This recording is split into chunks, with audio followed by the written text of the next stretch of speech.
Hello everyone, welcome back to our Angular tutorial series. Today we are going to learn about a very powerful feature of Angular called ngModel.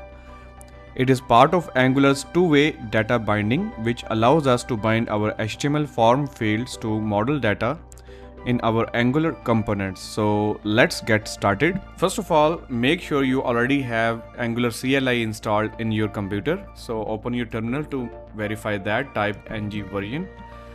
For me, I'm using Angular CLI 16.0.5. And after that, you have to create your Angular project if you have not done that already. I already have generated my Angular project with the help of CLI. If you did not that, you can generate your project by using this command ng new project name. That will generate your new Angular project.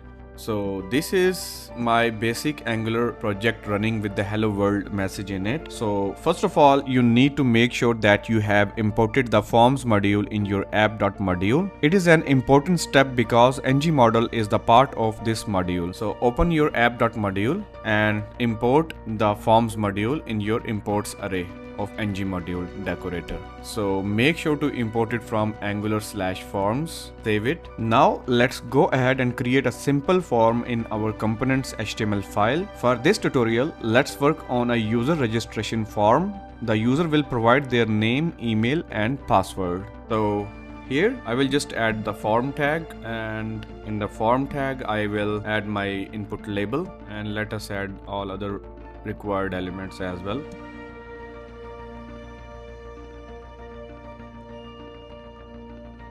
At the end, I will add the submit button.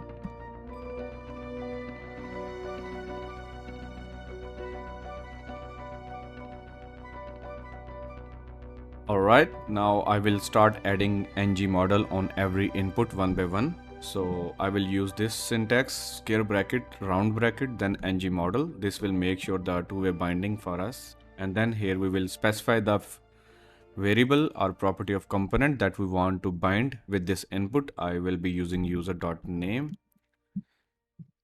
and copy paste it on other inputs as well, and rename it to email and password. As you can see, we are using ngModel directive to bind our input fields to the properties of our user object. But wait, we have not defined the user object yet in our components. So let's do that. Open your app.component and define that missing object user is equal to, and give it all of the properties that we want to mention in the ngModels in HTML. One is name, email, password.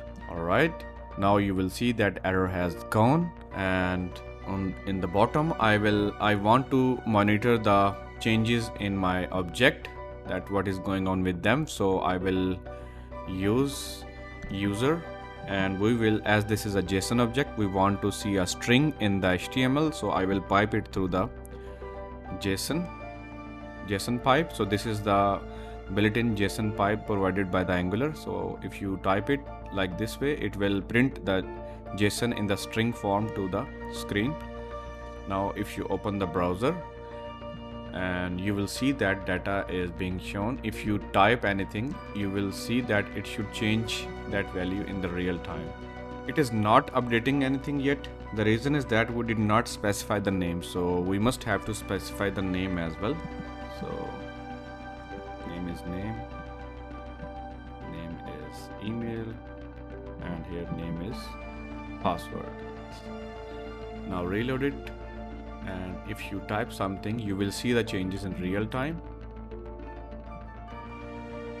In the email, if you type something, you will see that change as well, and in the password you will see the changes in real time. Now we need to define another function on register in our TypeScript component file. So type on register, and whenever this function is called, I will console the data in that is coming from the user object. The onRegister function will log our user object to the console. So let's wire this up to our form. For that, open app.component.html, and in the form tag we will use submit function, submit event. So whenever the submit event is triggered of this form, we will call the onRegister function.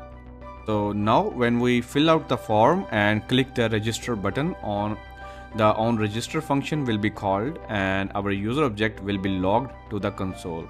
This is our two-way data binding in action. So for example, open the inspect element so that we could see the result in console. Hit the register button and you can see that data is being printed in the console.